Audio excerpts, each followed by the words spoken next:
أعوذ بالله من الشيطان الرجيم بسم الله الرحمن الرحيم الحمد لله رب العالمين بارئ الخلائق أجمعين الحمد لأهله والصلاة على أهله الصلاة والسلام على سيد الأنبياء والمرسلين العبد المؤيد الرسولنا المسدد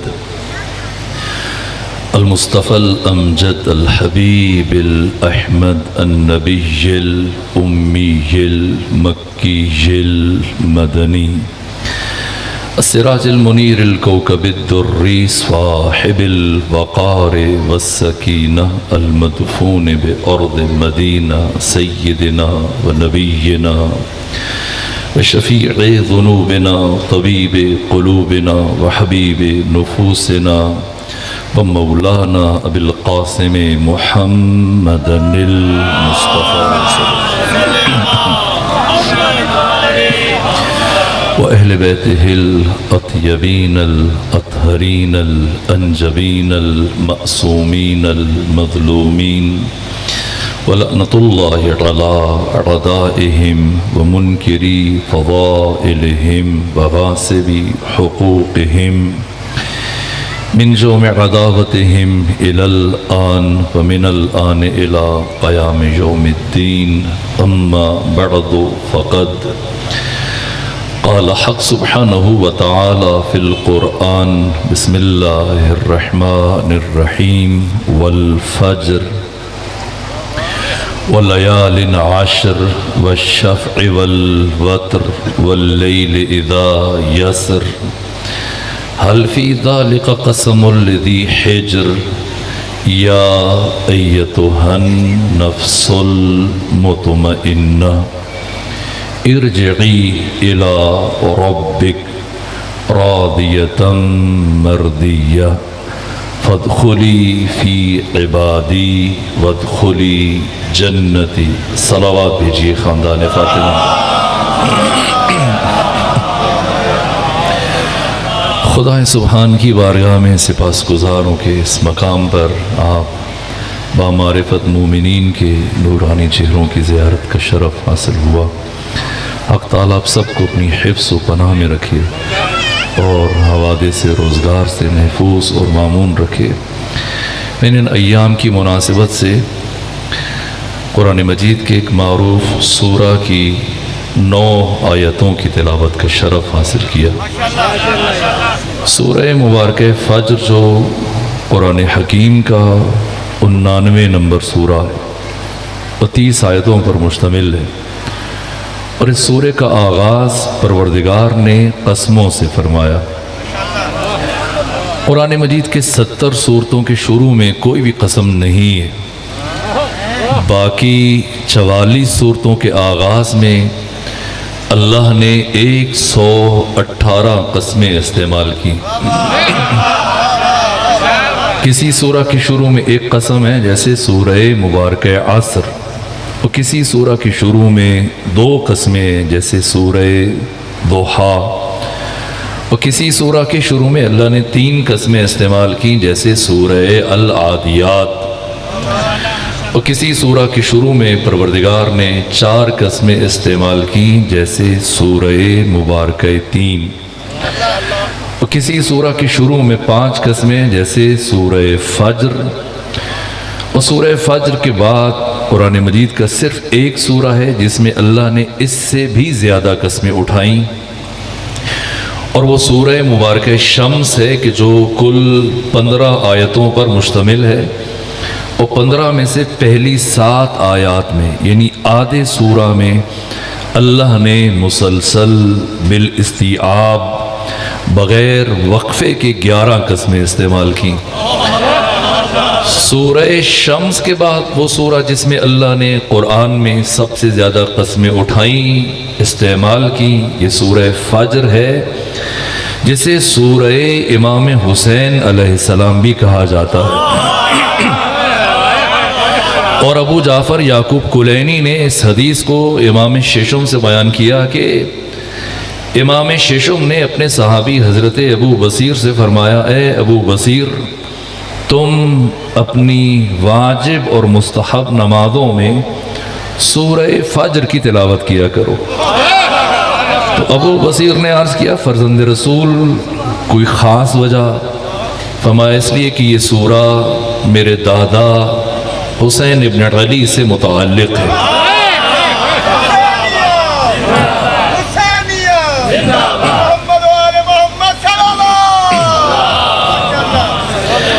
ابو بصیر نے عرض کیا فرزند رسول اس سورہ میں تو اللہ قوم عاد، قوم ثمود، فرعونیوں کے ظلم، ان کے انجام کو بیان کر رہا ہے، آپ کیوں کر فرما رہے ہیں کہ یہ سورہ آپ کے دادا امام حسین سے متعلق ہے؟ تو حضرت نے فرمایا کہ سورہ کے اختتام پر جو خدا ارشاد فرما رہا ہے یا ایتھا النفس المطمئنہ، اس نفس مطمئنہ سے مراد میرے دادا حسین ابن علی علیہ السلام اس عالم ہستبوک میں اور اس عالم آبوگل میں، اس بزم گیتی میں اور کائنات میں، اس دھرتی میں اور اس جہان میں نفس مطمئنہ کا بارز ترین، کامل ترین اور اتم ترین مصداق سرور و سالار شہیدہ، امام حریت، امام عزت، امام غیرت، امام انقلاب، راکب دوش رسول، سید شباب اہل الجنہ حسین ابن علی علیہ آلاف و تحیت و ثناء، یہاں تک کہ خود غیر مسلم مورخین، مستشرقین جو اسلام کی تاریخ سے متعلق آشنائی رکھتے ہیں، جنہوں نے کربلا سے متعلق لکھا، وہ کہتے ہیں کہ اس چیز میں ہمیں ورطہ حیرت میں ڈال دیا کہ ایک طرف دشمن کا 36,000 کا لشکر، 1.5 لاکھ تماشائی، سب پانی سے سیراب، اسلحہ جنگ سے لیس، اس کے باوجود وہ پریشان بھی ہیں، پشیمان بھی ہیں، مضطرب بھی ہیں، بے چین بھی ہیں، اور ان کے مقابلے میں اکیلے حسین جو زخموں سے چور چور ہے اور شدت پیاس کے سبب سے جب آسمان کی طرف نگاہ اٹھاتے ہیں تو سید ابن طاؤس نے لکھا کہ آسمان آقا حسین کو دھوئیں کی شکل میں نظر آتا ہے۔ اس کے باوجود خود دشمن یہ گواہی دیتے ہیں، حمید ابن مسلم نے بھی کہا کہ جیسے جیسے وقت گزر رہا تھا روز عاشور، حسین ابن علی کے چہرے کی طمانینت اور اطمینان میں اضافہ ہوتا چلا جا رہا تھا۔ اس لیے خدا نے ارشاد فرمایا یا ایتھا النفس المطمئنہ، اے نفس مطمئنہ ارجعی، لوٹ آ، الی ربک، اپنے رب کی طرف، راضیتم، یہ دوسری سند ہے، اس حال میں کہ تو اس سے راضی ہے، مرضیہ، اور وہ تجھ سے راضی ہے۔ اس کے بعد پھر تیسری سند جاری فرمائی حق تعالیٰ نے، وہ فرمایا کہ وَادْخُلِي فِي عِبَادِي، آ اور آ کر میرے بندوں میں داخل ہو جا۔ سمجھیں گے ابھی آپ نے نماز پڑھی اور ہم نے ایک ساتھ نماز پڑھی، نماز ظہر، نماز عصر، تمام تر نبیوں کے امام اور تمام تر رسولوں کے رسول اور سید و سردار، امام الانبیاء، ختمی مرتبت سید الرسل، جن کی رسالت پر ایمان لانے کے نتیجے میں 1,24,000 انبیاء کو نبوت ملی، 313 رسولوں کو رسالت ملی۔ ختمی مرتبت کی رسالت کی گواہی ابھی جب آپ نے تشہد میں دی تو اس سے پہلے کہ آقا کی تشہد کی گواہی دیں، حق تعالیٰ نے لازم قرار دیا کہ ہم پہلے ختمی مرتبت کی عبودیت کی گواہی دیں، عبد ہونے کی گواہی دیں۔ عبودیت بلند ترین درجہ ہے، یہاں تک کہ پروردگار امام الانبیاء سید الرسل ختمی مرتبت کو جب اس انتہائی بلندی پر لے کر گیا کہ جس کے بعد پھر کوئی بھی بلندی لائق تصور نہیں، معراج پر لے جاتے ہو کیا کہا؟ سبحان الذی اسری برسولہ، سبحان الذی اسری بنبیہ، سبحان الذی اسری بحبیبہ، نہ کیا فرمایا؟ سبحان الذی اسری بعبدہ، پاک ہے وہ ذات جو اپنے بندے کو لے کے گیا۔ یہ عبد ہونا، بندہ ہونا، یہ امتیازی ترین شرف ہے اور اساسی ترین شرف ہے۔ فرق یہ ہے کہ عبد کس کا ہے؟ عبد دنیا کا بندہ ہونا اور ہے، شیطان کا بندہ ہونا اور ہے، ابلیس کا بندہ ہونا اور ہے، شہرت کا بندہ ہونا اور ہے، ریاست و شیطان کا بندہ ہونا اور ہے، خواہشات نفس کا بندہ ہونا اور ہے۔ عبد خدا صاحبان معرفت تشریف فرماؤ، جس عمدگی سے آپ سن رہے ہیں تو اب جی چاہتا ہے کہ جملہ کہوں اور آگے بڑھوں، اور بس ایک شعر پڑھوں گا مرحوم اقبال کا، تاکہ عبد کا اور عبدہو کا فرق پتہ چل جائے کہ عبد ہونا اور ہے عبدہو ہونا، عبد خدا ہونا، عبد محض خدا ہونا کتنا بڑا اعزاز ہے۔ مرحوم اقبال کہتے ہیں کہ عبد دیگر عبدہو شیء دیگر، عبد اور ہے عبدہو اور ہے۔ اقبال کیا فرق ہے عبد میں عبدہو میں؟ کا عبد دیگر عبدہو شیء دیگر، ان سراپا انتظار ان منتظر۔ عبد اور ہے عبدہو اور ہے۔ عبد وہ ہے جو کوہ طور پر کھڑے ہو کر حق تعالی کی تجلی کے ظہور کا انتظار کر رہا ہے، اور عبد وہ ہے جس کا بزم عرش پر خود خدا انتظار کر رہا ہے۔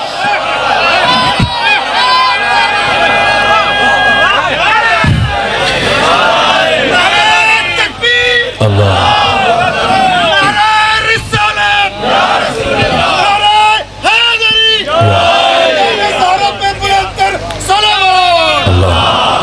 صلی محمد۔ عبد دیگر عبدہو شیء دیگر، ان سراپا انتظار ان منتظر۔ اس لیے تیسری سند جاری فرما رہے پروردگار حسین ابن علی کے لیے، پہلے نفس مطمئنہ کا، پھر راضیتم مرضیہ کا، اس کے بعد فرمایا فادخلی فی عبادی، یعنی میں بھی تمہارا انتظار کر رہا ہوں، اور میرے بندے عبد علی الاطلاق خدا یعنی محمد مصطفیٰ یعنی علی ابن ابی طالب یعنی فاطمہ زہرا یعنی حسن مجتبیٰ، میں بھی تمہارا منتظر اور وہ چاروں بھی آپ کے منتظر۔ فادخلی فی عبادی، آ کر میرے ان بندوں میں داخل ہو جائیے۔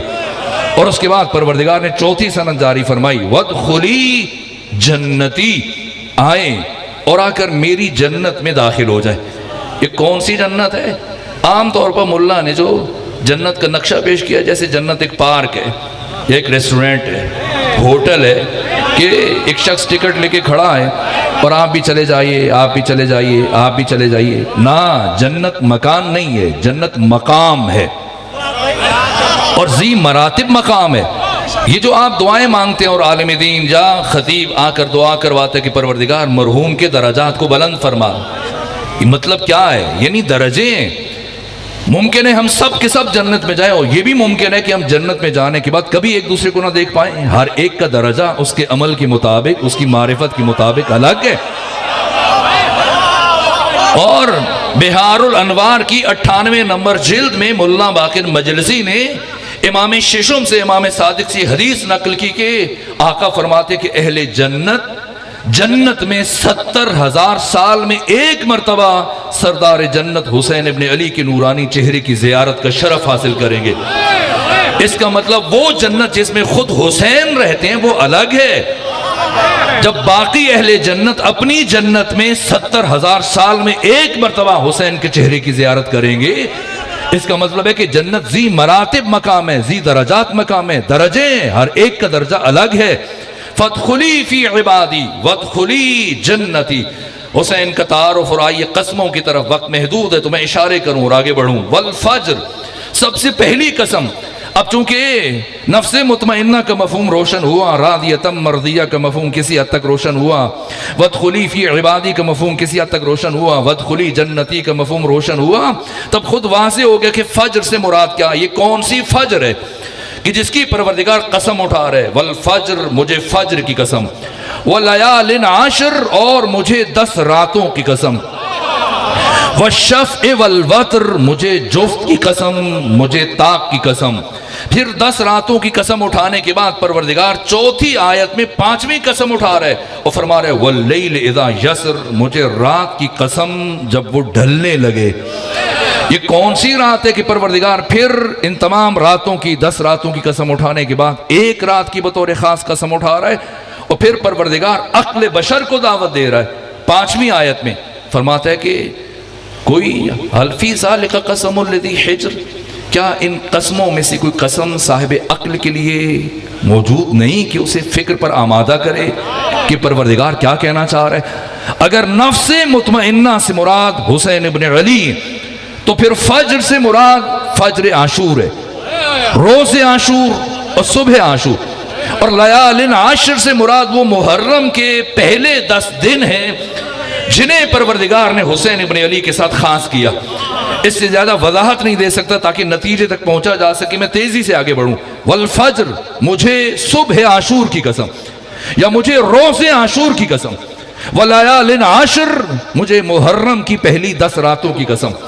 والشفع، مجھے جفت کی قسم، یعنی وہ 8 راتیں جو کربلا میں گزاری گئی۔ والوتر، اور وہ 1 رات جو حسین کی شہادت کے بعد اہل حرم نے اکیلے گزاری۔ واللیل اذا یسر، اور مجھے رات کی قسم جب وہ ڈھلنے لگے۔ یہ میں گفتگو کے اختتام پر عرض کروں گا کہ کون سی رات ہے، لیکن جو پہلی قسم والفجر، خدا نور حسین کو اور روز عاشور کو کیوں فجر سے تشبیہ دے رہا ہے؟ برادران اہل تسنن اگر تشریف فرمائیں، علماء اہل تسنن اگر موجود ہیں، وہ خود عالم بزرگوار موجود ہیں، فجر کا مطلب جو بڑی ڈکشنریاں ہیں معتبر و مستند، مفردات راغب میں امام راغب اصفہانی نے کیا لکھا، فقہ اللغہ میں دیکھ لیجئے، لسان العرب میں دیکھ لیجئے، بحر المحیط میں دیکھ لیجئے، قاموس میں دیکھ لیجئے، فجر کا مطلب ہے وسیع شگاف۔ یہ جو فجر کا وقت ہے، اسے فجر کیوں کہتے ہیں؟ کوئی اور نام کیوں نہیں دیتے؟ اس لیے کہ وقت کا یہ حصہ رات کی تاریکیوں کے پردوں کو چاک کر دیتا اور دنیا میں روشنی کا آغاز ہوتا ہے، اس لیے وقت کے اس حصے کو فجر کہا جاتا ہے۔ تو حسین ابن علی اور روز عاشور کو اللہ نے کیوں فجر سے تشبیہ دی؟ اس لیے کہ امام حسین نے آ کر بنو امیہ کی ظلمتوں کو، پردوں کو یوں چاک کیا کہ قیامت تک کے لیے حق اور باطل کے درمیان، خیر اور شر کے درمیان، نیکی اور بدی کے درمیان، اچھائی اور برائی کے درمیان امتیازی نشان بن گئے، حد فاصل بن گئے۔ اگر حسین کربلا نہ جاتے تو کیا ہوتا؟ کیوں آقا؟ اب چونکہ ایام عزا کے اختتامی مراحل ہیں تو رک کر یہ جملہ عرض کروں، اس لیے کہ مجھے افسوس ہوتا ہے کہ جیسے ہی ماہ محرم شروع ہوتا ہے مختلف ٹی وی چینلز پر افراد بیٹھ جاتے ہیں، اہل تشیع میں سے، اہل حدیث ہیں، دیوبندی ہیں، بریلوی ہیں، ان کی خطبہ، دانشور، اور آ کر محرم سے متعلق، کربلا سے متعلق، حسین ابن علی، اصحاب حسین، انصار حسین گفتگو کرتے ہیں۔ اور یہ عام طور پر جو گفتگو کی جاتی ہے، امام حسین مدینہ چھوڑ رہے ہیں، جیسے محرم کے اوائل میں یہ بات کی جاتی ہے۔ کیوں مدینہ چھوڑ رہے ہیں؟ اس لیے کہ آپ سے بیعت کا مطالبہ کیا گیا۔ اب میں سوال عرض کرتا ہوں تاریخ کی تمام مستند کتابوں کو مد نظر رکھتے ہوئے، اگر امام حسین سے بیعت کا مطالبہ نہ کیا جاتا تو کیا امام حسین مدینہ نہ چھوڑتے؟ یہ پہلا سوال۔ اور دوسری بات جو عام طور پر کہی جاتی ہے کہ امام حسین نے اس لیے مدینہ چھوڑا کہ اہل کوفہ نے آپ کو نصرت کے اور مدد کے خطوط لکھے کہ آپ آئیں، ہم آپ کی مدد کریں گے۔ تو میں سوال کرتا ہوں کہ مدینے میں کون سا خط آیا تھا امام حسین کے پاس؟ اہل کوفہ کو سرے سے خبر ہی نہیں تھی کہ امیر شام کی موت ہو چکی ہے۔ سب سے پہلی تحریر اور سب سے پہلا خط جو لکھا گیا وہ مدینے میں بھیجا گیا امیر شام کی موت کا۔ یہاں تک کہ تاریخ ابن عساکر، تاریخ مدینہ تو دمشق، اور ابن خلدون سب نے لکھا جب امیر شام کا یہودی طبیب اس کے سرہانے کھڑا تھا جس کا نام ابن اثال تھا، مغیرہ کھڑا ہے، باقی افراد کھڑے ہیں اس کے داہنے باہنے، اور تحریر لکھی جا چکی۔ یہ بیعت کا خط جو امام حسین کے لیے تحریر کیا گیا، اس کو ہرگز یزید نے تحریر نہیں کیا، یہ کسی کو غلط فہمی نہ رہے۔ یزید کا کردار کربلا میں زیادہ سے زیادہ 5% ہے، اور آپ اس سے بڑھ کے کہیں تو 10% ہے۔ یزید کی اتنی صلاحیت نہیں ہے، اتنی لیاقت اور قابلیت نہیں ہے کہ وہ امام حسین کے سامنے مقابلے کے لیے آ سکے۔ یزید نے صرف اس خاکے میں رنگ بھرا ہے جو یزید کے باپ نے خاکہ پہلے سے اپنی زندگی میں بنایا ہے۔ سمجھنا ہے کہ قاتل حسین کون ہے؟ قاتل حسین وہی ہے جس نے امام حسین کے بابا علی کو شہید کروایا، جس نے امام حسین کے بڑے بھائی امام حسن مجتبیٰ کو شہید کروایا، اور جس نے خود امام حسین کی شہادت کی پوری منصوبہ بندی کی ہے۔ جب یہ خط لکھا گیا بیعت سے متعلق، یزید نہیں تھا، یزید اپنے باپ کے نماز جنازہ میں شامل نہیں تھا۔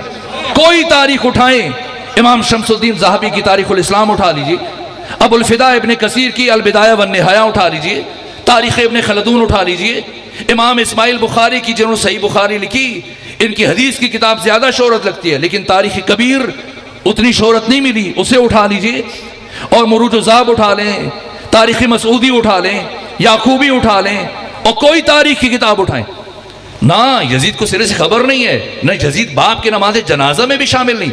کس نے جنازہ پڑھایا امیر شام کا؟ اس کی فوج کے جرنیل ضحاک بن قیس نے پڑھایا، اور 3 دن تک شام کو اپنے کنٹرول میں رکھا تاکہ یزید واپس آ جائے، اور کافی دنوں کے بعد پہلے سے گیا ہوا تھا، اور باپ کی موت کے 3 دن گزرنے کے بعد چوتھے دن واپس آیا تو ضحاک بن قیس نے حکومت اس کی سپورٹ کی۔ اس کا مطلب یہ کہ خط یزید نے نہیں لکھا، نہ یزید نے بیعت کا مطالبہ کیا، یہ خط پہلے سے لکھا گیا تھا، اور سب سے پہلا خط امیر شام کی موت کے بلا فاصلہ بعد میں، اس لیے کس نے تاکید کر رکھی تھی کہ جیسی تمہیں میری موت کا یقین ہو جائے تو خط تحریر موجود ہے، قاصد آمادہ ہے، گھوڑا تیار ہے، سب سے پہلا قاصد مدینہ حسین کی طرف بھیجا جائے۔ کیوں بھائی؟ ابن خلدون نے لکھا ہے کہ 3 بر اعظموں میں 9.5 کروڑ مسلمان زندگی گزار رہے ہیں، کروڑوں مسلمانوں سے بیعت لی جا چکی ہے، کافی نہیں ہے؟ حسین سے بیعت لینا ہے کیا ضروری ہے؟ نہ لو، امام حسین سے بیعت طلب نہ کرو۔ کیوں حسین سے بیعت کا مطالبہ کیا گیا جبکہ 3.5 کروڑ لوگ مسلمان بیعت کر چکے ہیں؟ 2 سے 3 افراد نے بیعت نہیں کیے، اور ان میں سے برجستہ ترین امام حسین، تو حزب حاکم کی کیا مجبوری ہے کہ وہ امام حسین سے بیعت لے؟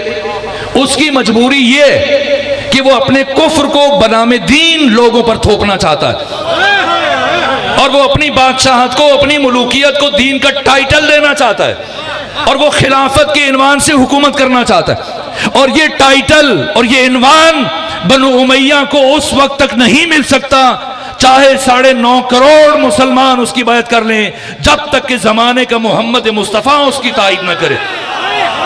یہ مجبوری ہے بنو امیہ کی۔ لیکن آقا نے کیوں قیام فرمایا؟ امام حسین نے کیوں قیام فرمایا؟ اس لیے کہ آپ کو خط لکھا گیا، بیعت کا مطالبہ کیا گیا، یا اس لیے کہ اہل کوفہ نے آپ کو 18,000 خطوط بھیجے؟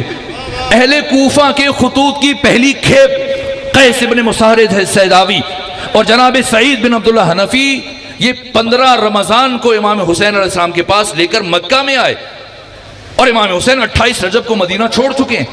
5 دن گزرنے کے بعد 3 شعبان کو آپ مکہ پہنچے، 4 مہینے 5 دن مکہ میں رکے، اور 1.5 مہینہ گزرنے کے بعد اہل کوفہ کے خطوط کی کھیپ آ رہی ہے امام حسین کے پاس۔ اس کا مطلب یہ کہ اہل کوفہ کو پتہ ہی نہیں تھا شروع میں کہ امیر شام اس کی موت ہو چکی ہے، جبکہ امام حسین مدینہ چھوڑ کر مکہ پہنچ چکے ہیں، اور بعد میں انہوں نے خطوط لکھے۔ اس کا مطلب کیا؟ اس کا مطلب یہ کہ امام حسین نے اہل کوفہ کے خطوط کے جواب میں قیام نہیں فرمایا، یہ کسی کو غلط فہمی نہ رہے۔ اور دوسری بات، یزید کی بیعت کے جواب میں بھی قیام نہ فرمایا۔ اگر یزید بیعت نہ کرتا تو کیا حسین قیام نہ فرماتے؟ تب بھی قیام فرماتے۔ اب سمجھنا ہے، چونکہ روز روز آپ جیسے دانشوروں سے اور اہل معرفت سے شاید ملاقات نہ ہو پائے، تو اس لیے بچوں اور جوانوں کے لیے میں ابتدائی ایک پیغام آج کی حد تک عرض کروں۔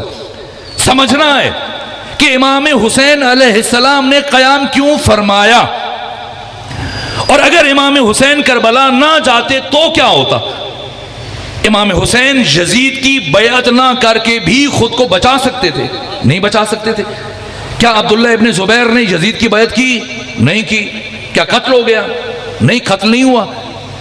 امام حسین نے 8 ذی الحج کو جیسے ہی مکہ چھوڑا اور مکہ خالی ہوا، یہ انتظار کر رہا تھا کہ امام حسین کب مکہ سے نکلتے ہیں۔ اس نے اپنے لیے لوگوں سے بیعت لینا شروع کر دی، یہاں تک کہ آہستہ آہستہ اہل مکہ سے بیعت لے چکا، پھر اہل طائف سے، پھر اہل مدینہ سے، پھر اہل عراق سے، پھر اہل مصر سے، پھر ایران والوں سے، یہاں تک کہ کربلا کے بعد زبیر ابن عوام کا بیٹا عبداللہ ابن زبیر یزید سے بڑی حکومت بنانے میں کامیاب ہو گیا، اور یزید کی حکومت سمٹ کر شام، کنسرین، لبنان اور فلسطین تک محدود ہو گئی۔ پورا مصر، پورا حجاز، عراق، مکہ، مدینہ، طائف، سارے کا سارا عبداللہ ابن زبیر کے پاس چلا گیا، اور یزید نے 2 مرتبہ حملے کیے مکہ پر، مدینہ پر، پورا زور لگایا۔ کیا عبداللہ ابن زبیر کی حکومت کو ختم کر سکا؟ نہیں۔ یہاں تک کہ یزید 3 سال 8 مہینے 14 دن حکومت کرنے کے بعد مر گیا اسی حسرت میں، اتنی محدود حکومت رہے گی جس کے لیے اس کے باپ نے کیا کچھ نہیں کیا تھا، اور اس کا بیٹا معاویہ ثانی برسر اقتدار آیا، اور چند دن حکومت کرنے کے بعد باپ پر بھی لعنت بھیجی اور دادا پہ بھی لعنت بھیجی کہ میں اس تخت و حکومت سے بیزار ہوں جس سے مجھے خون اہل بیت کی بو آتی ہے۔ اور اس کے بعد مروان بن حکم نے اسے قتل کروا دیا، یزید کے بیٹے معاویہ کو، معاویہ ثانی کو، اور خود برسر اقتدار آیا، اور 9 مہینے حکومت کی تو اس کی اپنی بیوی نے کنیزوں کے ساتھ مل کر رات جب یہ سو رہا تھا اس کے چہرے پہ تکیہ رکھ کے اسے بھی ابدی نیند سلا دیا۔ اس سے متعلق مولا متقیان کی پیشن گوئی موجود ہے کہ مروان بن حکم صرف اتنی دیر حکومت کرے گا جتنی دیر کتا اپنی چھینک کو صاف کرتا ہے، اور ایسے ہی ہوا۔ 9 مہینے حکومت کی مروان بن حکم نے، پھر بیوی کے ہاتھ سے قتل ہوا، اور اس کا بیٹا عبد الملک بن مروان برسر اقتدار آیا۔ 65 ہجری کی شروع سے اس کی حکومت شروع ہوئی، اور 86 ہجری کے آخر تک اس نے حکومت کی ہے 22 سال، اور اس کی حکومت کے دوران 73 ہجری میں عبداللہ ابن زبیر حجاج بن یوسف کے ہاتھ سے قتل ہوا، یعنی 12 سال حکومت کی ہے عبداللہ ابن زبیر نے۔ تو عبداللہ ابن زبیر یزید ابن معاویہ ابن ابو سفیان ابن حرب ابن امیہ کی بیعت نہ کر کے نہ صرف یہ کہ قتل نہیں ہوا، زندہ رہا اور یزید سے بڑی حکومت بنانے میں کامیاب ہو گیا۔ تو کیا امام حسین حکومت نہیں بنا سکتے تھے؟ حکومت نہ بناتے کم سے کم جان تو بچا سکتے تھے۔ سب امام حسین کو مشورہ دے رہے تھے، عبداللہ ابن عمر، عبداللہ ابن زبیر، عبداللہ ابن عباس، محمد حنفیہ، ام سلمہ، سب کہہ رہے ہیں فرزند رسول جہاں جی چاہتا ہے جائیں، عراق نہ جائیں۔ کسی نے کہا قبیلہ بنو ثقیف کے پہاڑی علاقوں میں پناہ گزین ہو جائیں، جگہ بدلتے رہیں، آپ بھی محفوظ رہیں گے، آپ کے بچے عیال۔ کسی نے کہا آپ یمن چلے جائیں، کسی نے کہا ہندوستان چلے جائیں۔ امام حسین یزید کی بیعت نہ کر کے بھی خود کو بچا سکتے تھے، اپنے بچوں کو، بھائیوں کو، عیال کو، اصحاب کو، پھر کیوں قیام فرمایا؟ میں اللہ کی قسم کھا کے کہتا ہوں، حسین ابن علی اپنے بیٹے علی اکبر کے ایک بال کے عوض میں پوری کائنات کی حکومت ٹھکرا دیتے۔ پھر کیوں علی اکبر جیسے بیٹے کو قربان کیا؟ کیوں قیام فرمایا؟ اگر امام حسین قیام نہ فرماتے تو کیا ہوتا؟ آخر راز کیا ہے کہ محرم سے یہ مجالس شروع ہوئی ہیں، اور محرم سے آپ خاک پہ بیٹھنا شروع ہوئے، ایسے سفید ریش بزرگ جو عام دنوں میں ممکن ہے کہ زمین پر بیٹھیں، آرام چھوڑ کر، مصروفیات چھوڑ کر، کاروبار چھوڑ کر، معاملات چھوڑ کر زمین پر بیٹھیں۔ سب کا جی چاہتا ہے آرام کریں، سوئیں، بچوں کے ساتھ بیٹھیں، کام کریں، کاروبار کریں، پیسہ کمائیں، لیکن کیا وجہ ہے کہ کیوں 2 مہینے ختم ہو چکے، تیسرا مہینہ شروع ہو رہا ہے، اور یہ سرننگے خاک نشین زمین پر بیٹھ کر حسین کی بات کر رہے ہیں؟ یہ حسین کون ہے؟ حسین نے کیا کیا؟ اور اگر حسین ابن علی کربلا نہ جاتے تو کیا ہوتا؟ یہ شہر لاہور کا ایک حصہ ہے، میں اسی شہر لاہور کی بات کرتا ہوں۔ آج سے چند سال پہلے تک سید العلماء علامہ علی نقی نکن کی زندگی میں یہاں شہر لاہور میں یوم حسین منایا جاتا تھا۔ آخری مرتبہ پھر ضیاء الحق نے آ کر اسے پابندی عائد کر دی، اس سے پہلے کئی سال برابر ہوتا، اور آخری سال جو آپ کے شہر لاہور میں یوم حسین منایا گیا علامہ نقن کی سرپرستی میں، یہ 3 دن جاری رہا، اور اس کا عنوان یہ تھا کہ اگر حسین کربلا نہ جاتے تو کیا ہوتا۔ وقت کم ہے، بس میں اشارہ دے کے آگے بڑھوں تو 3 دن دانشور سکھ ہیں، ہندو ہیں، مسلمان ہیں، دیوبندی، بریلوی، اہل حدیث، ادیب، شعراء، علماء، خطبہ سب آ کر اظہار خیال کرتے رہے اور نذرانہ عقیدت پیش کرتے رہے، اور تیسرے دن سب سے آخر میں علامہ نقن کی باری تھی اور انہوں نے اختتامی گفتگو کرنی تھی، لیکن جب ان کا وقت آیا تو نماز مغرب سے صرف 5 منٹ رہتے تھے، تو کیا پڑھیں اتنے کم وقت میں؟ لیکن امیر المومنین فرماتے ہیں کہ علم ایک نقطہ ہے جسے جاہلوں نے پھیلا دیا، تو عالم اسے کہتے ہیں جو بات سمیٹنے کا ہنر بھی جانتا ہے۔ تو لوگ پریشان تھے، مضطرب تھے کہ 3 دنوں سے اتنی بے چینی سے جس عالم کی گفتگو کا انتظار کر رہے تھے، ان کی باری آئی تو وقت کم بچا، ظاہر ہے کہ نماز کے ٹائم پہ تو وہ بات نہیں کریں گے، تو اتنے کم وقت میں کیسے اپنی بات سمیٹیں گے؟ وہ آئے منبر پر اور لوگوں کے چہروں پہ اضطراب کو دیکھا، بے چینی کو دیکھا، پریشانی کو دیکھا، تو فرمایا پریشان نہ ہو، میں 5 منٹ سے پہلے اپنی بات مکمل کر لوں گا۔ ایک مرتبہ سب حیران کہ 5 منٹ سے پہلے کیسے؟ موضوع یہ تھا یوم حسین کا کہ اگر حسین کربلا نہ جاتے تو کیا ہوتا؟ تو انہوں نے ایک جملہ کہا، اگر حسین کربلا نہ جاتے تو آج نماز جمعہ بدھ کے دن پڑھی جا رہی ہوتی۔ آپ مغرب و عشاء پڑھ چکے، فجر ظہر و عصر پڑھ چکے، مغرب و عشاء آپ نے پڑھنی ہے۔ عالم دین تشریف فرما ہے، آپ کو نماز پڑھاتے ہیں، اگر یہ نماز مغرب آذان مغرب سے 5 منٹ پہلے کہیں کہ آج ذرا پہلے پڑھ لیجئے، آپ پڑھیں گے؟ بے شک آپ ان سے جتنی محبت کریں، اگر ایران سے سید علی خامنائی آ جائیں، عراق سے سید علی حسینی سیستانی آ جائیں، وحید خراسانی آ جائیں، شیخ جواد تبریزی آ جائیں، نوری حمدانی آ جائیں، جعفر سبحانی آ جائیں، ناصر مکارم شیرازی آ جائیں، بڑا فقیہ مرجع مجتہد آ جائے، وہ کہ میری خاطر روز روز میں نہیں آ سکتا، میں نے واپس بھی جانا ہے، آج 2 منٹ پہلے پڑھیں۔ ایک بچہ بھی نماز وقت سے پہلے نہیں پڑھے گا۔ کیا ہوا کہ شام میں جمعے کی نماز بدھ کے دن پڑھا دی گئی اور کسی کو تعجب نہ ہوا؟ اس لیے کہ الناس علی دین ملوکہم، وہاں پہ اس خطے میں ابھی لوگ اسلام سے آشنا ہو رہے تھے، اور جو حاکم کا کردار دیکھ رہے تھے اسی کو دین سمجھ رہے تھے، جو وہ دیکھ رہے تھے، اور جو وہ نہیں دیکھ رہے تھے وہ بھی عنقریب انہوں نے دیکھنا تھا۔ اور حسین وہ سب دیکھ رہے تھے کہ یزید کے گھر میں کیا ہو رہا ہے۔ ایسا نہیں کہ یزید نے پہلی مرتبہ شراب پیا، یزید کو بار بار یہ کہا گیا اس کے بڑوں کی طرف سے کہ تو جو کر رہا ہے ہم نہیں روکتے، کرو، لیکن بس ایک چیز کا خیال رکھو کہ لوگوں کے سامنے انجام نہ دو، علنی طور پر انجام نہ دو۔ اور حسین ابن علی اسی دن کا انتظار کر رہے تھے کہ بنو امیہ کا فسق و فجور عیاں ہو جائے، تاکہ وہ ضرب کاری لگا سکیں، تاکہ کربلا کا مرحلہ آ سکے۔ اس لیے امام حسن نے بھی انتظار کیا 9 سال اپنی امامت میں، امام حسین نے 11 سال انتظار کیا، تاکہ بنو امیہ کا کفر اور نجاست تشت ازبام ہو جائے، تاکہ پتہ چلے کہ یزید کون ہے۔ جب سب کو پتہ چل گیا، جو اپنی سوتیلی ماں کے ساتھ نکاح کو جائز سمجھتا ہے اس کے ساتھ مراسم برقرار کرتا ہے، بہن اور بھائی کے مراسم، اپنے ان کی شادی۔ اب میں مختصر کروں چونکہ وقت بہت کم رہ گیا۔ میرے عزیزو، یہ علامہ نکن نے کہا ایک جملہ، شاید ان کے پاس وقت کم تھا یا انہوں نے سامعین کی سماعتوں پر اعتماد کیا اور اسی کو کافی سمجھا، لیکن چند سالوں سے جو میں تاریخ اسلام کا مطالعہ کر رہا ہوں اور تاریخ بنو امیہ کو پڑھ رہا ہوں اور کربلا اور عاشورہ کا مطالعہ کر رہا ہوں، میں اسے دفتر کھنگالنے کے بعد اس نتیجے پر پہنچا ہوں کہ اگر حسین ابن علی کربلا نہ جاتے، میں نے کہا کربلا نہ جا کے بھی خود کو بچا سکتے تھے، پھر کیوں گئے؟ اگر حسین ابن علی کربلا نہ جاتے تو نہ صرف یہ کہ نماز جمعہ بدھ کے دن پڑھی جا رہی ہوتی، بلکہ آج ہر معروف منکر بن چکا ہوتا، ہر منکر معروف بن چکا ہوتا، ہر حلال کو ہم حرام سمجھ کے چھوڑ چکے ہوتے، ہر حرام کو واجب سمجھ کے انجام دے رہے ہوتے، اور ہماری سوسائٹی میں شراب کو زمزم کی اہمیت دی جا چکی ہوتی۔ اور عرض کروں، اسی جملے پہ اکتفا کرتا ہوں، ہمارے گھروں میں، ہمارے شادی حالوں میں، ہماری عبادت گاہوں میں مولوی صاحب آتے اور آ کر سر پر چائنا کی ٹوپی رکھ کر یا دستار و پگڑی پہن کے کندھوں پر ردا اوڑھ کر تسبیح گھماتے ہوئے آتے اور آ کر ہمارے درمیان بیٹھ کر ایک ماں کا اس کے سگے بیٹے کے ساتھ، ایک بہن کا اس کے سگے بھائی کے ساتھ نکاح پڑھ کے گھروں میں چلے جاتے، اور ہم سب مبارکباد دے کر اور مٹھائیاں کھا کے اپنے اپنے گھروں میں چلے جاتے، اور کسی ایک فرد کو احساس تک نہ ہوتا کہ کتنا بڑا ظلم ہوا۔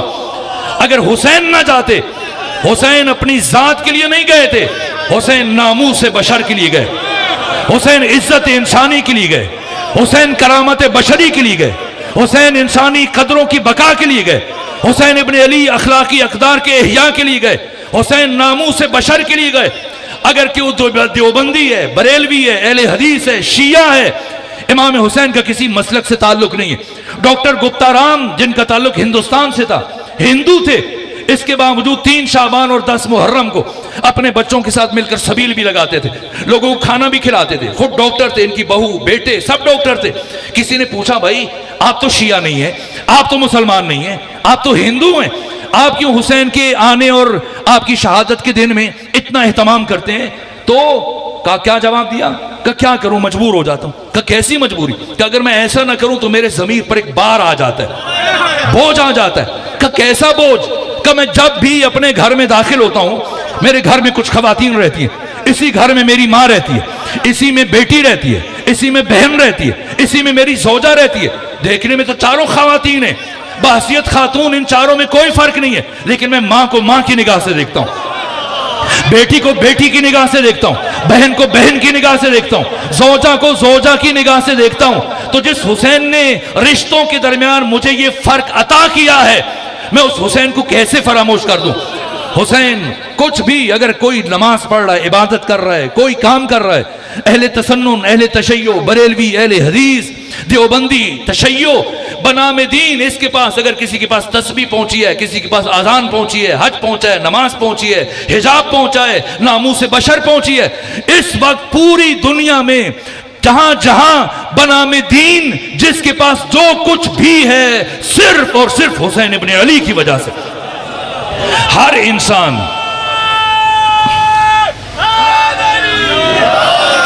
انسان بس آخری جملے عرض کروں، مدیون ہے اور مقروض ہے حسین ابن علی کا، حسین ابن علی کا مقروض ہے، اور کوئی بھی انسان حق حسین ابن علی نہیں ادا کر سکتا۔ صلوات بھیجئے خاندان فاطمہ۔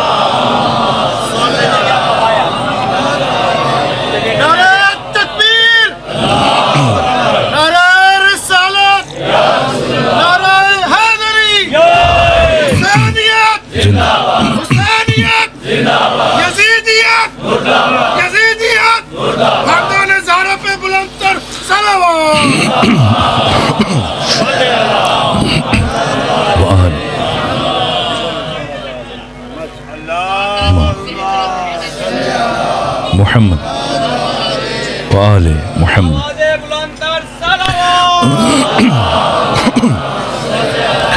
محمد وآل محمد اللہم صلی علی محمد وآل محمد۔ اللہ اکبر۔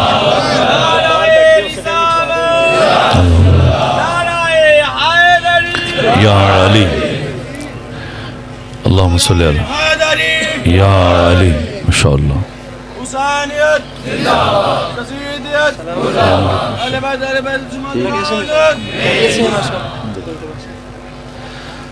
صلوات بھیجئے خاندان فاطمہ۔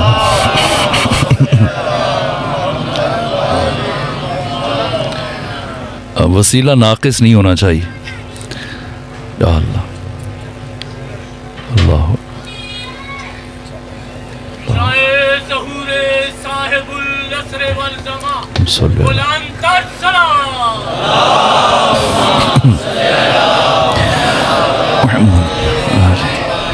ایک جملہ اور میرے ذہن میں آ رہا ہے، وہ عرض کروں، آپ کی زحمتوں کو تمام کروں۔ ابھی چونکہ نماز پڑھی ہے، دو نمازیں ہم نے ایک ساتھ پڑھی، ظہر اور عصر۔ سب سے پہلے کون سی نماز فرض ہوئی ہے؟ سب سے پہلے ظہر کی نماز فرض ہوئی، پھر عصر، پھر مغرب، پھر عشاء، پھر فجر۔ ظہر کی آپ نے 4 رکعتیں پڑھی ہیں، عصر کی 4 ہیں، اور مغرب کی 3 پڑھتے ہیں، عشاء کی پھر 4 اور فجر کی 2۔ یہ یا تو ساری نمازیں 2 رکعتی ہوتی، جب فجر کی بات ہے تو ایک جملہ اور، یا ساری نمازیں 3 رکعتی ہوتی یا ساری 4 رکعتی ہوتی۔ پروردگار کے ہاں مزاج نہیں ہے، پروردگار کے ہاں کیفیتیں نہیں ہیں، پروردگار مزاج کا خالق ہے، خالق عقل ہے، سبحان ہے، احساسات، جذبات، عواطف سے ماورا، بالاتر۔ پھر کیوں فجر کی 2 رکعتیں ہیں، ظہر کی 4، عصر کی 4، مغرب کی 3، عشاء کی 4؟ تو تمام سیرت نگاروں نے اور مورخین نے یہ لکھا ہے۔ آپ اردو زبان میں جو سیرت اور تاریخ کتابیں وہ اٹھائیے، جو عربی میں، فارسی میں، سب نے لکھا کہ مکہ میں ان 5 نمازوں کی رکعتوں کی کل تعداد 10 تھی، 2 فجر، 2 ظہر، 2 عصر، 2 مغرب، 2 عشاء۔ اور مدینہ پہنچنے کے دوسرے سال کے بعد مزید 7 رکعتوں کا اضافہ ہوا۔ ظہر کی 2 کے بجائے 4 ہو گئیں، عصر کی 2 کے بجائے 4 ہو گئیں، مغرب میں 1 رکعت کا اضافہ اور عشاء میں 2 رکعتوں کا اضافہ۔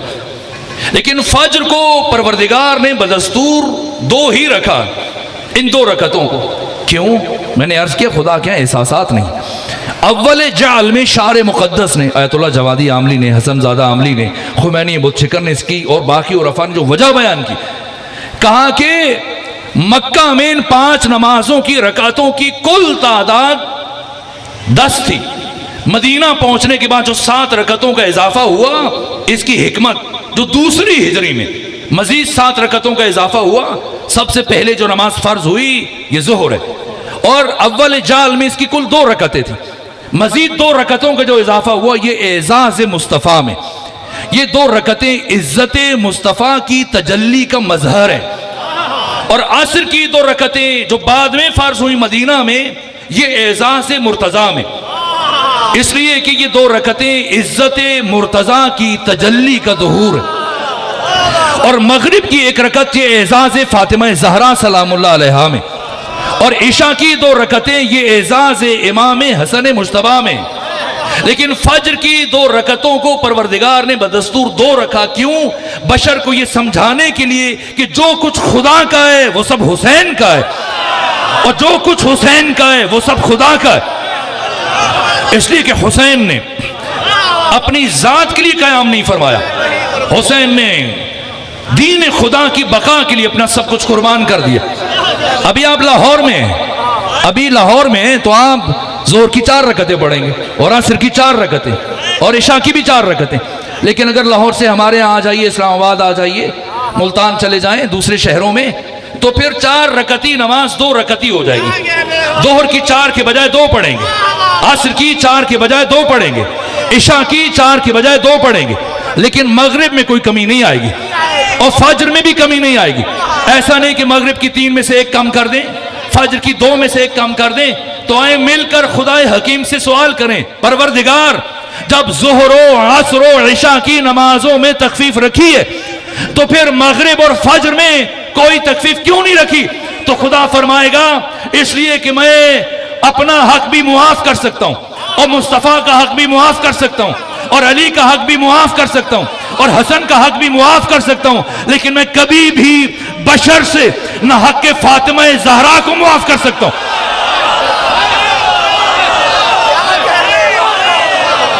نہ حق حسین ابن علی معاف کر سکتا ہوں. یہ فاطمہ ہے جنہوں نے 1,24,000 انبیاء کی محنتوں کو بچایا، اور یہ حسین ابن علی ہے، یہ حسین ہے کہ جنہوں نے اپنی مادر گرامی کی محنتوں کو بچایا.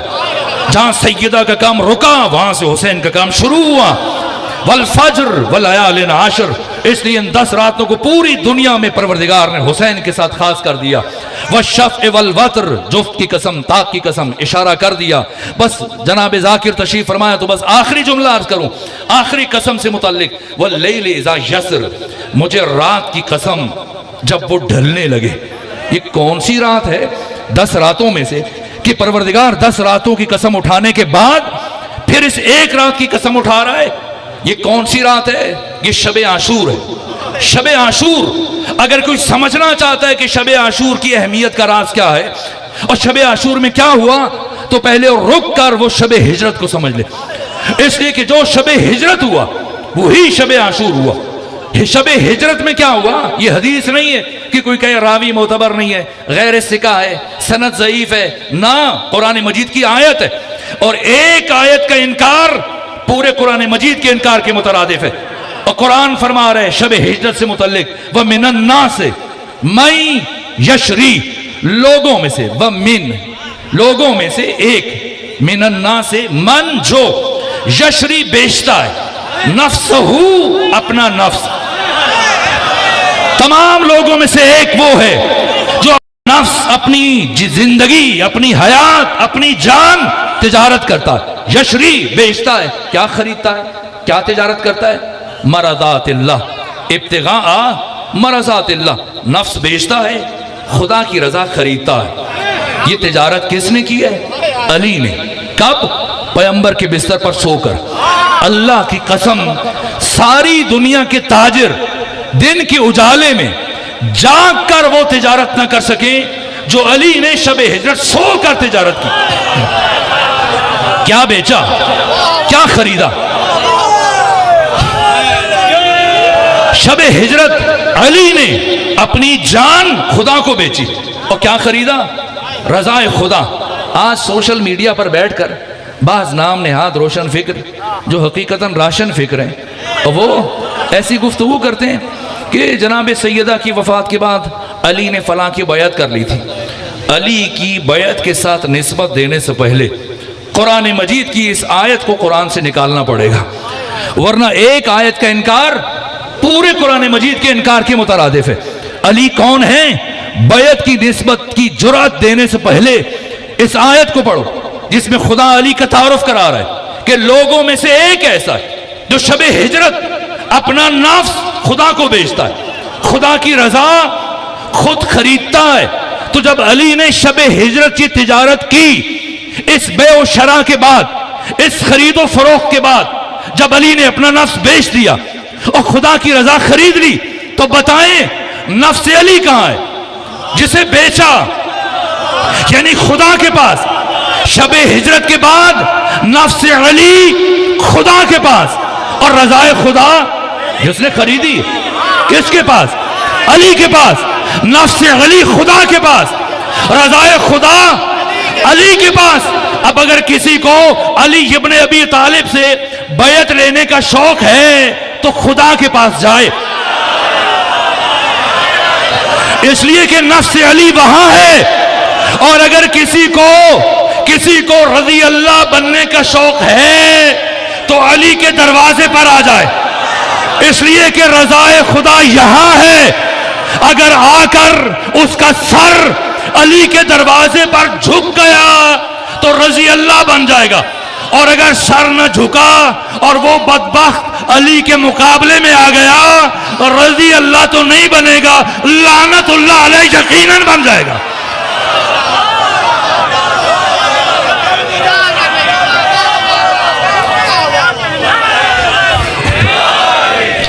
تو جو شب ہجرت ہوا وہی شب عاشور ہوا۔ فرق یہ ہے کہ شب ہجرت نے ایک نے اپنی جان خدا کو بیچی اور شب عاشور 72 نے اپنی جان خدا کو بیچی۔ ورنہ جب حسین نے فرمایا جاؤ چلے جاؤ میں تم سے راضی ہوں، تو کیا کوئی ایک فرد بھی اٹھا ہے؟ کوئی نہیں اٹھا۔ ممکن ہے مورخ یہ تجزیہ پیش کرے اس لیے نہیں جا رہے تھے کہ سب حسین ابن علی کو وارث جنت سمجھتے تھے، مالک کی جنت سمجھتے تھے کہ اگر اٹھیں تو جنت ہاتھ سے چلی جائے گی۔ اب حضرت نے دوسری سند جاری فرمائی، جاؤ میں تمہیں جنت کی ضمانت دیتا ہوں۔ کوئی مولوی یا مفتی جنت کی ضمانت دے رہا ہے؟ وارث جنت کی ضمانت دے رہا ہے، سردار جنت مالک جنت حسین ابن علی جنت کی ضمانت دے رہا ہے۔ کوئی ایک فرد بھی اٹھا؟ نہیں اٹھا۔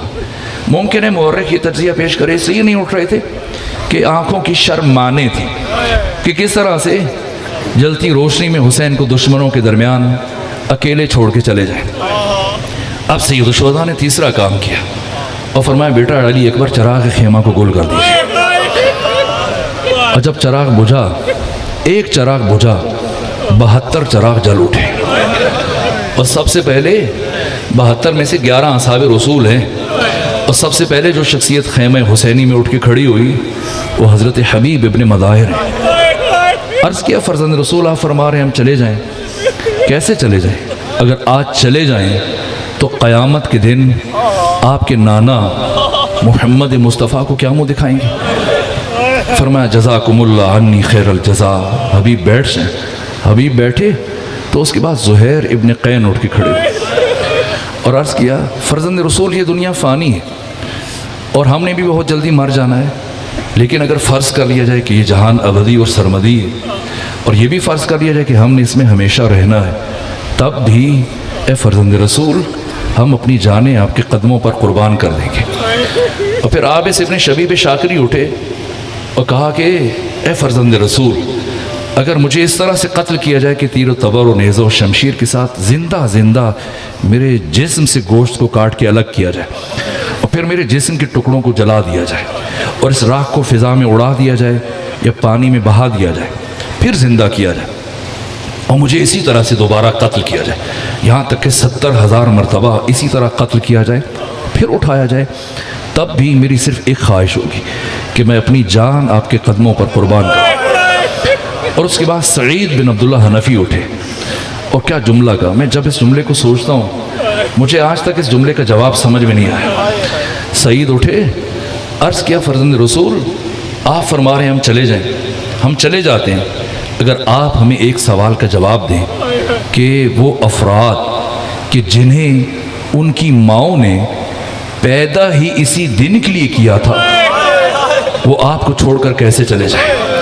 ایک مرتبہ حضرت نے سب کی باتیں سنی، تاریخی جملہ ارشاد فرمایا انی لا اعلم اصحابا اوفا من اصحابی، میرے علم میں نہیں کوئی ایسے اصحاب جو میرے اصحاب سے زیادہ باوفا۔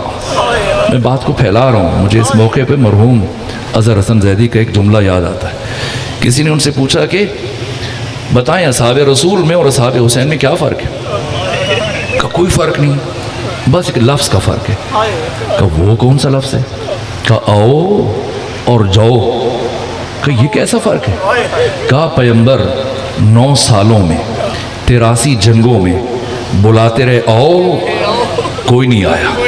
حسین ساری رات چراغ بجھا کے فرماتے رہے جاؤ، کوئی نہیں اٹھا۔ جوش ملی آبادی شبیر حسن خان نے بہت ہوش میں یہ شعر کہا کہ سر فرشتوں کے یہاں آج بھی خم ہوتے ہیں، ایسے انسان رسولوں میں بھی کم ہوتے ہیں۔ یہ کون ہے؟ یہ میں سعید بن عبداللہ حنفی کی بات کر رہا تھا، انہی پہ بات ختم کروں۔ 72 میں سے ایک ساتھی کتنے تھکے ہوئے ہیں، 7000 کلومیٹر کا سفر طے کیا۔ سب سے پہلے 15 رمضان المبارک کو قیس ابن مصار سیداوی کے ہمراہ یہ اہل کوفہ کے خطوط کی پہلی کھیپ لے کر امام کے پاس مکہ پہنچے، پھر 5 دن مکہ میں رکے، اور 20 رمضان کو مسلم ابن عقیل کے ہمراہ امام حسین نے فرمایا پہلے مدینہ جائیں، وہاں یہ کام کریں، پھر واپس کوفہ جائیں۔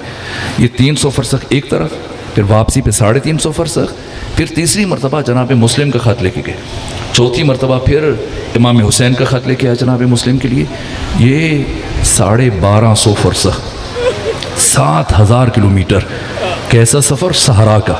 آپ کے باقی ساتھی شہید ہو گئے، سفر کی سختیوں کو برداشت نہ کر سکے، اتنے تھکے ہوئے اور 3 راتوں کے جاگے ہوئے، بھوکے اور پیاسے، 3 دن کے پیاسے، اور شب عاشور ساری رات مشقت کرتے رہے۔ اس لیے کہ جب امام حسین نے خیموں کو ان کا سلسلہ تبدیل کیا تو پھر آ کر خیموں کے آگے خندق 5 گز چوڑی اور 5 گز گہری خندق کھدوائی۔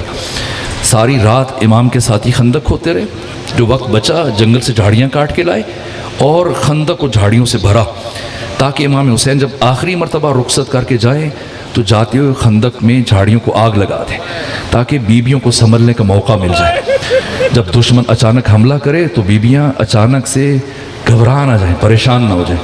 اصحاب حسین اور روز عاشور جب ابو ثمامہ ساعدی نے امام سے یہ خواہش کی کہ فرزند رسول زوال ہو رہا ہے، جی چاہتے آپ کی اقتداء میں نماز پڑھ لیں، امام نے فرمایا حشرک اللہ من المصلین، اللہ تجھے نمازیوں میں معشور فرمائے، جاؤ جا کے عمر ابن سعد سے کہو کہ ہمیں نماز پڑھنے کے لیے مہلت دے۔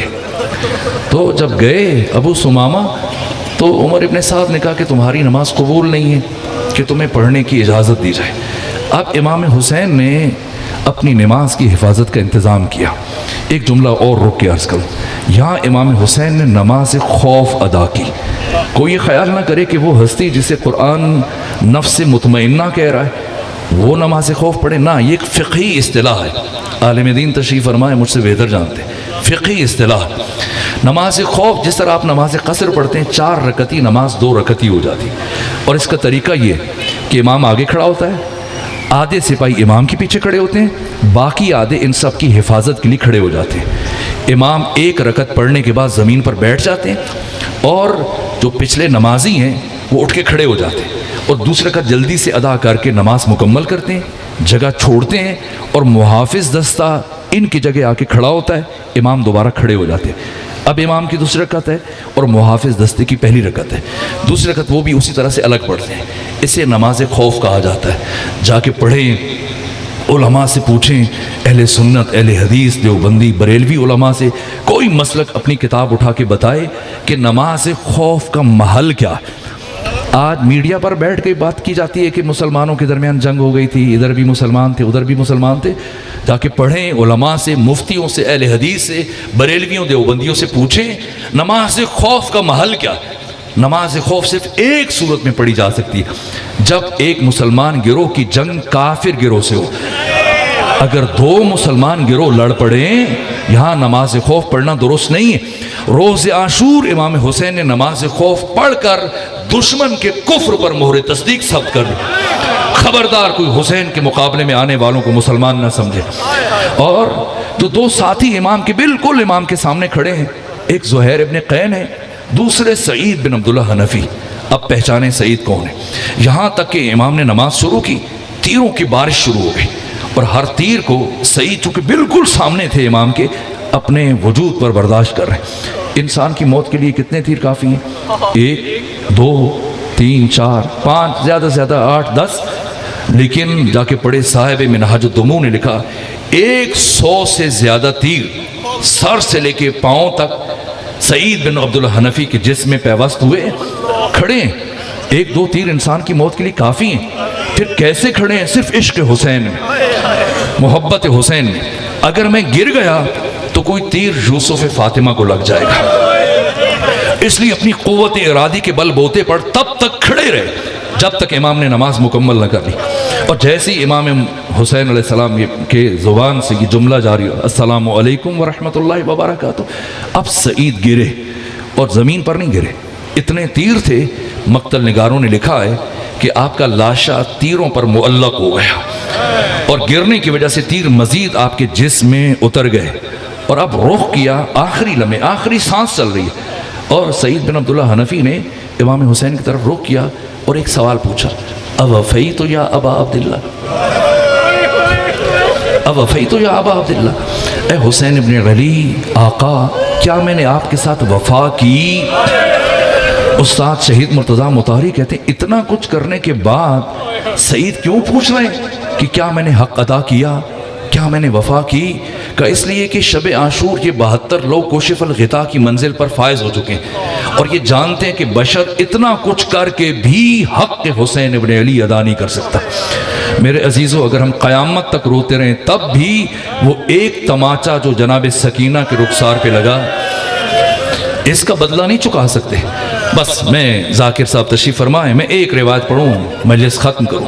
یہ جملہ روز عاشور سعید نے پوچھا، اوفیت یا ابا عبداللہ، اور یہی جملہ جب یہ کاروان شام سے کربلا سے ہوتا وہ پلٹ کر واپس مدینہ آیا تو ایک شہید کی ماں نے پوچھا۔ کس نے پوچھا؟ جیسے ہی بشیر بن جزلم نے منادی دی کہ اسیروں کا قافلہ پلٹ کے واپس مدینہ آ رہا ہے، ایک مرتبہ سب سے پہلے جس شخصیت نے اس کاروان کا استقبال کیا اس بی بی کا نام ہے ام البنین۔ اپنے پوتے فضل کی انگلی پکڑ کر آگے بڑھی، استقبال کیا، اور سنیں گے سلام کے بعد جو پہلی بات پوچھی کہ سید سجاد میرا دل تڑپ رہا ہے، بس اتنا بتائیں کیا کربلا میں میرے بیٹے عباس نے اپنے آقا حسین کے ساتھ وفا کی یا وفا نہیں کی؟